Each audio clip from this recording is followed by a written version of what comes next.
Cláudio, monitor da matéria de Direito Internacional Público e Privado. Vamos dar sequência, né? Mais uma aula aí de hoje. Hoje nós vamos estar falando sobre a nacionalidade, tá?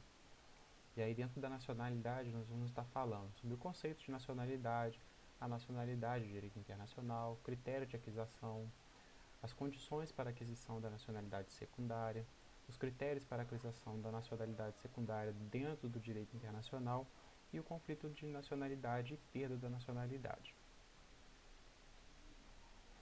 Então vamos entender, né, o que é nacionalidade, né? Dentro da disciplina do direito internacional, a nacionalidade ela pode ser abordada tanto no direito internacional público quanto no direito internacional privado. E aí o conceito, né, de nacionalidade se dá da seguinte forma: o conceito, né, é o vínculo jurídico-político que une o indivíduo em determinado estado no qual se originou ou pelo qual foi adotado, fazendo esse indivíduo um componente do povo e sujeitando-o a uma série de direitos e obrigações recíprocas oriundas dessa relação. Só que a gente precisa entender o que é povo, né? E povo é diferente de população e nação. Aí só para poder pincelar aqui rapidinho, eu vou falar o que é povo, população e cidadania. Povo, na verdade, é o conjunto de indivíduos ligados a um determinado território. E o vínculo dele é de nacionalidade. Estão incluídos os brasileiros natos e os naturalizados. Agora, o povo, ele vai abranger de maneira geral um determinado lugar. Então, pode ser brasileiros natos, naturalizados, estrangeiros, apátridas, todo o povo são as pessoas que estão naquele local, naquele momento. Então, naquele momento, a população pode variar, né? Já o povo não. A nação, ela tem um grupo de indivíduos que estão no mesmo território que possuem afinidades, seja elas econômicas, culturais, materiais, religiosas, raciais, que mantêm o mesmo costume e tradições dos antepassados. Ou seja, dentro de um povo ou dentro de uma população podem ter várias nações. Por exemplo, dentro do Brasil a gente existe ali uma nação ali em São Paulo, né, no bairro da Liberdade, tem a nação ali, uma nação japonesa, né? Eles têm os costumes, a economia, a cultura, a religião deles ali, é tudo característico deles. Então eles são tidos como uma nação. Mas eles estão incluídos na população, né, que estão ali no Brasil. E se eles são brasileiros natos e naturalizados, eles fazem parte do povo brasileiro. Só que aí a gente também precisa entender o seguinte, né? Qual que é o conceito, né? Dentro do conceito de nacionalidade, a gente tem que entender que a atribuição da nacionalidade da pessoa natural, ela torna o ente estatal apto a reger os assuntos de interesse do indivíduo, sendo que de suma importância a existência do Estado, tendo em vista a formação de seu povo, né? E dentro desse mesmo sentido é necessário distinguir, fazer essa distinção entre povo, nação e cidadania também. E aí, o que é cidadania? Cidadania ela é caracterizada pelo grupo de indivíduos que possuem direitos políticos ativos e passivos, que é o direito de votar e ser votado, ou seja, os importantes atos da vida do Estado. A nacionalidade para as pessoas com ligação com o Estado é extremamente importante, e os principais critérios para a aquisição dos direitos políticos na ordem interna e de proteção do próprio Estado, quando os seus direitos fundamentais são violados, só que de ordem internacional. E aí, e a nacionalidade? Agora nós vamos falar sobre a nacionalidade e o direito internacional. A nacionalidade é objeto de regulamentação do direito interno. A definição dela vai ser sobre a concessão da nacionalidade do ato soberano do Estado. Ou seja, é determinada pela Convenção de Haia, concernente a certas questões relativas aos conflitos das leis sobre a nacionalidade desde 1930. E o papel do direito internacional no Instituto da Nacionalidade é a fiscalização, bem como a integração, pois deixa a definição acerca da nacionalidade apenas os estados. Pode, pois deixar, né, essa definição acerca da nacionalidade apenas para os estados pode gerar prejuízo por causa da tirania estatal Então, o direito internacional limita a soberania em defesa dos direitos e garantias fundamentais do indivíduo.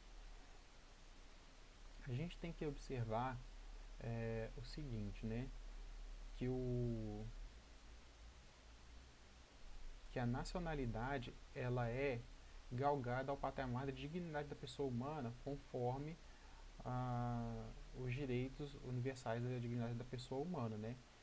Que lá no seu artigo 15 ele fala toda pessoa tem direito à nacionalidade. E dentro do direito internacional ele adota o princípio de que todo indivíduo deverá ter uma nacionalidade, evitando assim a polipatridia, polipatridia. Mas isso ele não é vedado, apenas uma orientação e uma recomendação dentro dessa convenção de Haia. Aí agora nós vamos falar sobre os critérios de aquisição dessa nacionalidade. A gente tem aí os dois principais critérios da nacionalidade, né? Que essa nacionalidade, né, é aquela decorrência do nascimento, né? Aquela nacionalidade originária. Então ela tem dois tipos, né? Tem a ius solis e a ius sanguinis.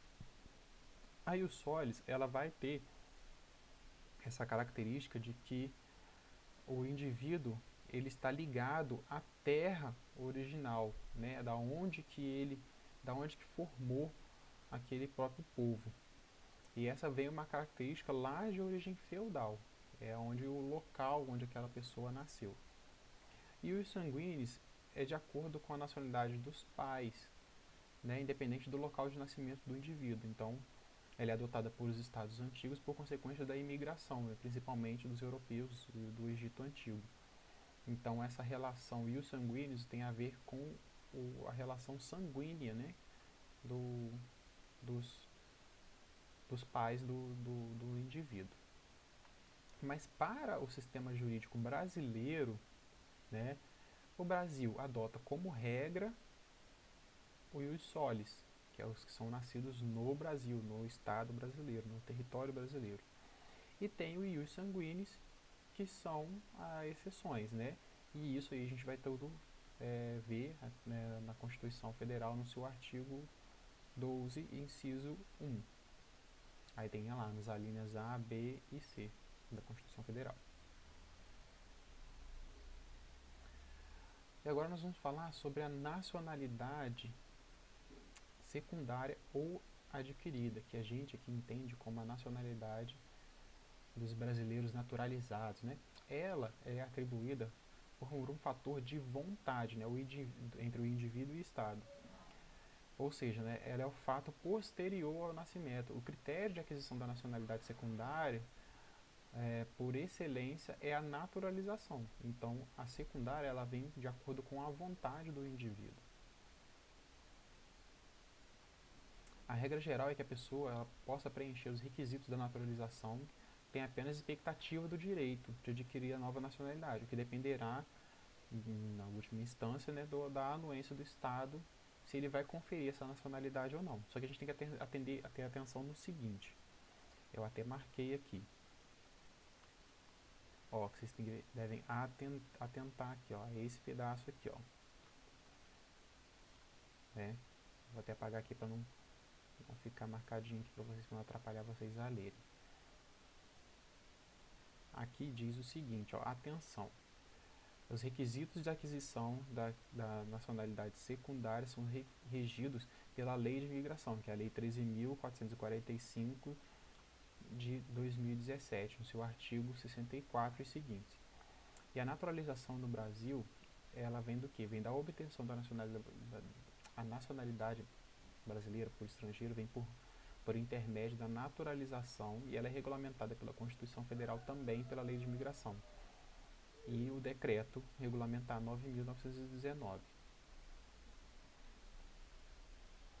É importante a gente entender que o seguinte, que a concessão da naturalização é um ato discricionário, né, do Poder Executivo. Mesmo que o estrangeiro cumpra todos os requisitos que são impostos, né, pela legislação, o Estado brasileiro ele não está obrigado a conceder essa naturalização, porque é objeto que o próprio Estado, o Estado que vai conceder isso ou não. Então agora nós vamos ver as formas de naturalização, as condições de aquisição, né? Quais que são? Perdão, deixa eu voltar aqui. As formas de naturalização elas podem ser ordinária, extraordinária, especial ou provisória.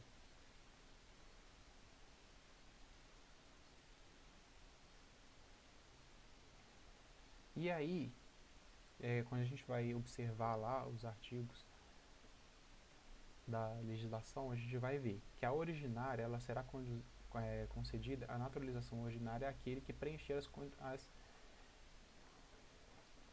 as seguintes condições. Ele tem que ter capacidade civil, segundo a lei brasileira, ou seja, maior de 18 anos, ter residência em território nacional pelo prazo mínimo de 4 anos, comunicar-se em língua portuguesa, consideradas as condições de naturalização, e também não possuir condenação penal ou estiver reabilitado nos termos da lei. E a gente tem que observar que é o seguinte, que o prazo de 4 anos de residência no Brasil ele será reduzido no mínimo para 1, caso se o naturalizado preencher os requisitos das condições abaixo, dessas outras condições, que é ter filho brasileiro, ter cônjuge ou companheiro brasileiro e não estar dele separado legalmente ou de fato no momento da concessão da naturalização, ter prestado ou poder prestar serviço relevante ao Brasil, ou recomendar-se por capacidade profissional, científica ou artística. Aí, assumindo-se esses critérios, vai ter reduzido o prazo de 4 anos para 1 ano.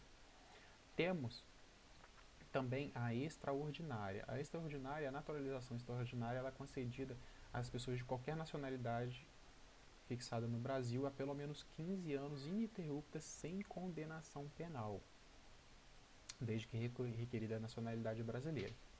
A especial, ela pode ser concedida ao estrangeiro que se encontre em uma das seguintes situações.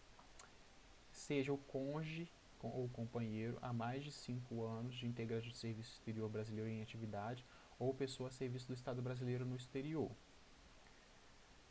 Também pode ser seja ela que tenha sido empregado em missão diplomática ou da repartição consular no Brasil por mais de 10 anos ininterruptos.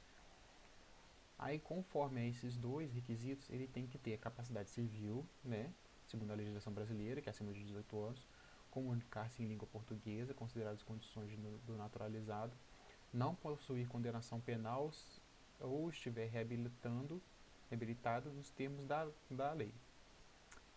Já a provisória é a seguinte: a naturalização provisória ela pode ser concedida ao imigrante, criança ou adolescente que tenha fixado a residência em território nacional antes de completar 10 anos de idade e deve ser requerida por intermédio de representante legal.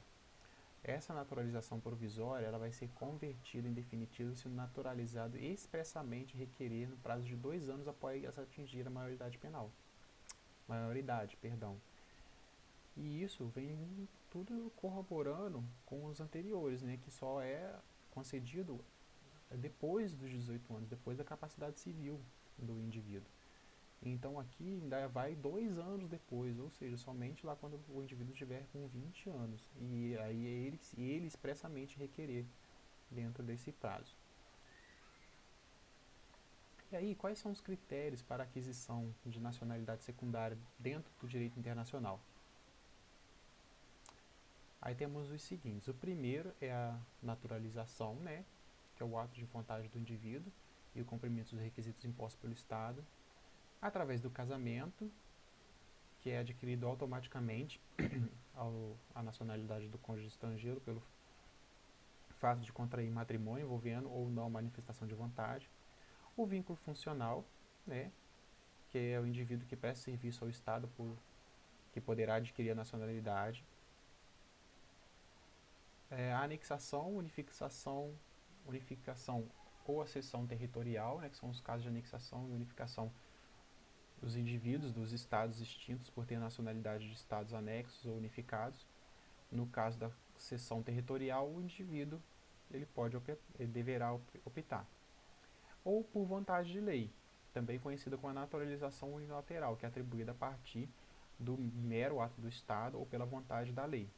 Por exemplo, né, a Constituição de 1891, no seu artigo 69, parágrafo 3º, determinou que os estrangeiros, se achando-se no Brasil aos 15 de novembro de 1889, não declarem dentro de 6 meses depois de entrar em vigor a Constituição o ônus de conservar a nacionalidade de origem. Então foi forçadamente, né, por motivo de lei, se adequar a essa questão. Continuando aqui, em regra, né, não existe diferença entre brasileiros natos ou naturalizados. A Constituição Federal ela vai proibir o tratamento diferenciado entre os brasileiros natos e naturalizados no seu artigo 12, parágrafo 2º.